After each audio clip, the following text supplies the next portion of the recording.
Hello class, maayong adlaw sa inyo ha kung asa man gali mo karon. So now, in continuation sa ato ang discussion, let's now tackle about the two primary types of stress. So naatay duha ka primary types of stress. First, we have the normal stress. So, why is it being called normal stress? Normal stress siya because the area is normal sa force carried to the force carried. So what do you mean by normal? Normal indicates perpendicular. So for example, natay diagram, natay force dire, natay force dara. So the area, ang kaninga area, ang kung asa mo'y naga-experience siya og force, kanina area, the surface area kani is normal sa force carried. Perpendicular sa force carried. So, na siya 90 degrees. That's why this is called normal stress. The examples, ang mga examples sa normal stress, we have bending. Bending is a normal stress. Natay tensile stress, katong binaton siya, this is tensile stress. Natay compression, kanang duoton, kanang iana, duot kung ayan direction, paana na. Dayon, bearing stress. Bearing stress, i-discuss lang rin nato siya sooner after sa tensile compression. Then next, we have the shear stress. Shear stress. So, the shear stress, if sa normal stress, siya kay the area is normal, sa shear stress, the area is parallel to the force. So, the area is parallel to the force. Bale, if kaniyang area, therefore, ang shear stress, paana. Na ay paana. Butang na to para ma-shear siya. Ay paana, din na ay paana po. Parallel siya. So, ang examples sa mga shear stress, we have the single and double stress. We have the single and the double stress, natay torsion. Then, we have punching. So, muna yung mga examples. Sa shear stress, we have the single and double shearing. Sa shear stress, nasa torsion and punching. So, first, ato ang i-discuss kay sa normal stress ta. A good example sa normal stress is the tensile stress. So, what is a tensile stress? Tensile stress, this is the stress or which tends to elongate. Tends to elongate. Or kanang binaton bitaw. So, example, natay column dire, ang force pasaka. So, if binaton siya pasaka, hindi of course, na ay tendency nga taas ang ato ang column. Binat na nato siya. So, formula for the stress sa tensile stress, forced over area, dayon, since nisaka siya, of course, na elongation. This is what we call elongation. Formula sa elongation, FLAE. F is the force, L is the original length, A is the area, E is the modulus of elasticity. Okay.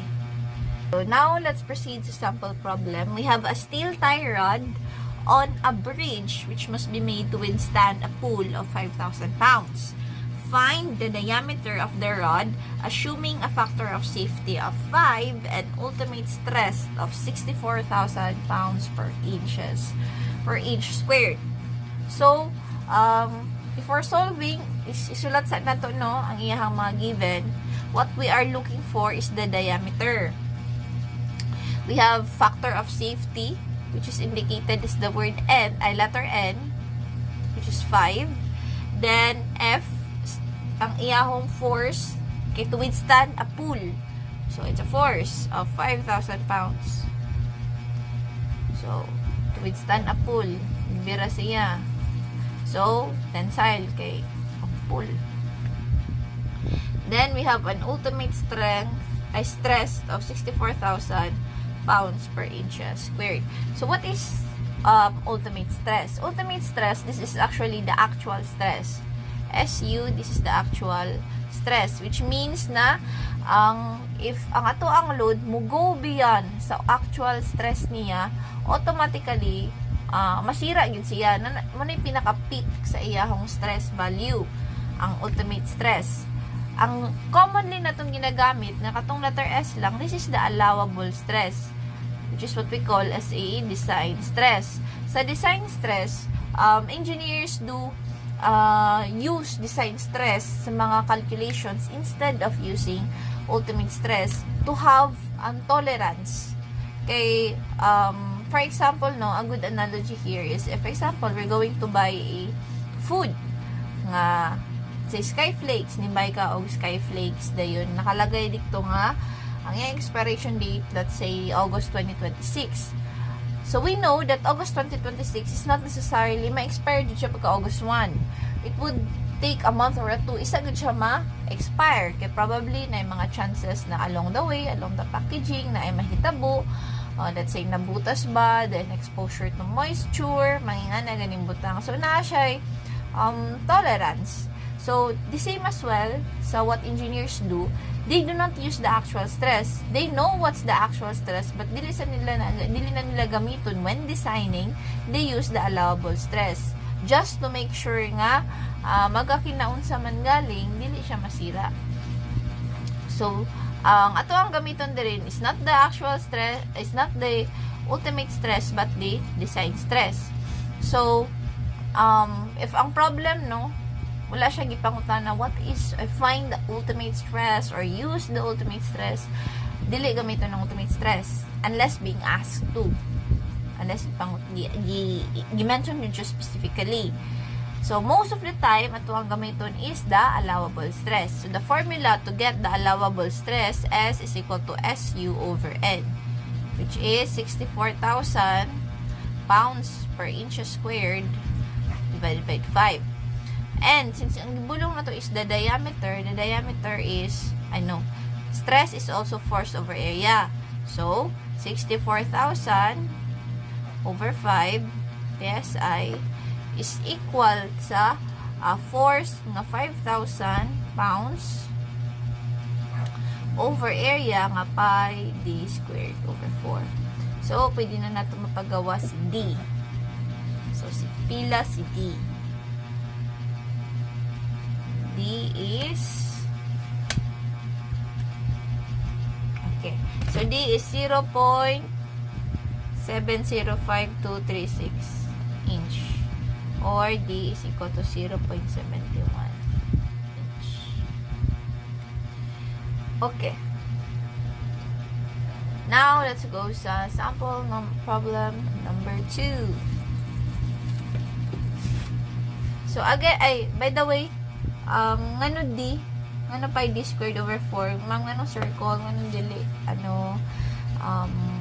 square, kay dimension rod. Ang rod, kay katuman ng ana, ha? Or shaft, gihapon. Number 2, determine the load in kilonewton, on a 25 mm diameter, on a 25 mm diameter, 1,200 mm long steel shaft if its maximum elongation exceeds 1 mm. So, ang gipangutana dire is the load, the force in kilonewton, naka-kilonewton dapat siya. So, on a 25 mm diameter, so our diameter is 25 mm, 12,000 mm long steel shaft, so we have the L, the original length is 12,000. So, 1,200 millimeter long steel shaft if its maximum elongation is 1 millimeter. So, the formula sa elongation is FLAE.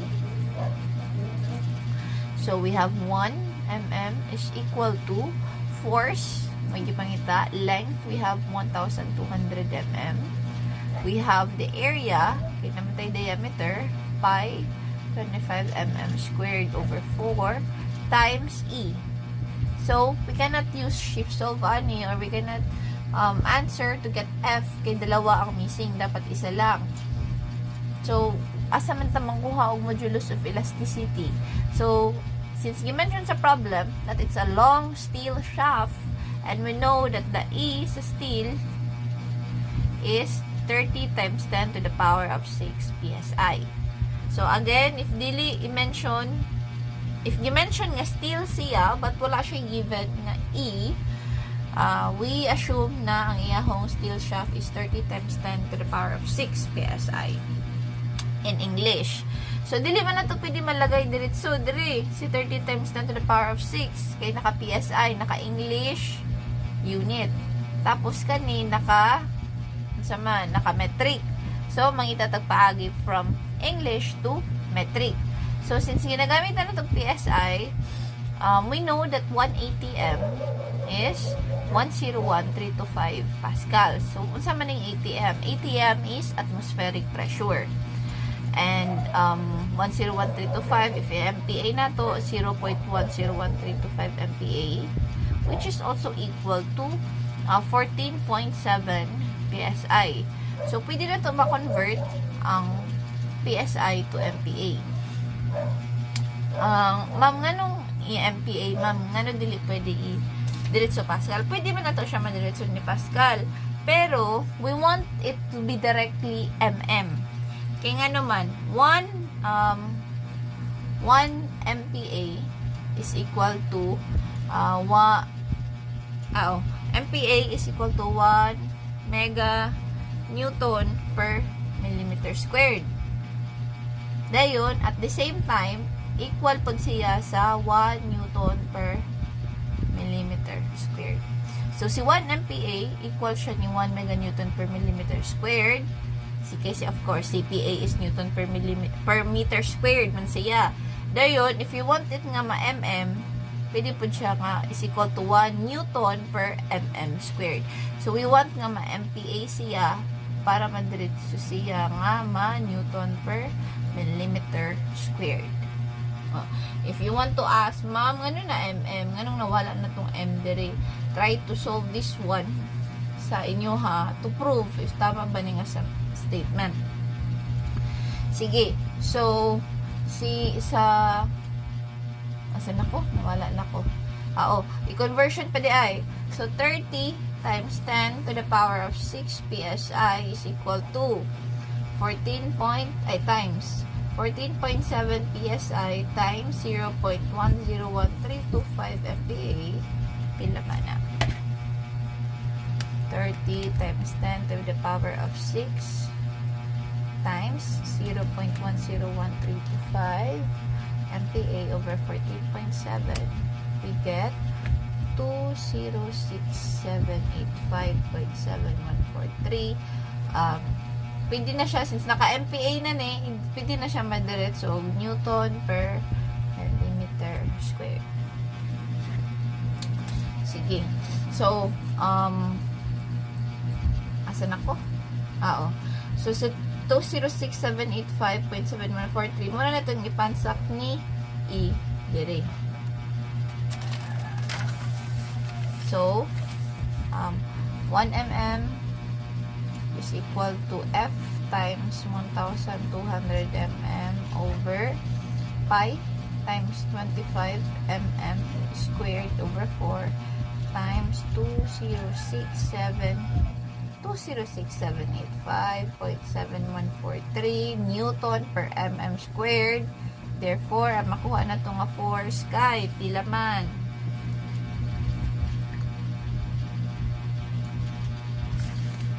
Sige. Ang makuha na ito nga force is 84,000 84675.7 Newton. Kanina ba ang answer? Dili pa. Kaya ang ipakutana, determine in kilonewton. So, in kilonewton, i-times pa na to. In 1 kilonewton, we get 1,000 Newton. So, i-move. So, the final force is 84.6757 kilonewton.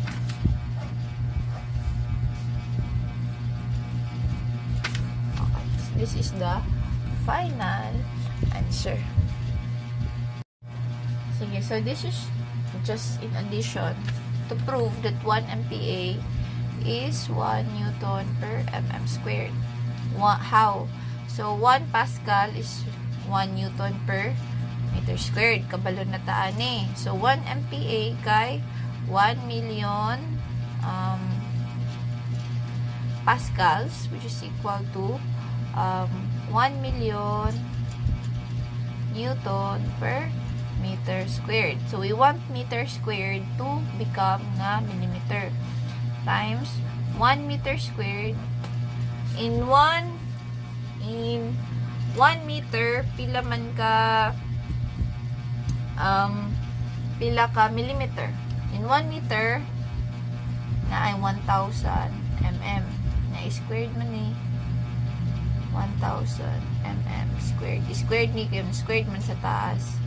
So, ang 1 million Newton per meter squared i-times sa 1 meter squared para ma-mm squared niya. Ang 1,000 squared is 1 million mm squared. So, cancel ang million, meter. So, it's still 1 Newton per millimeter squared.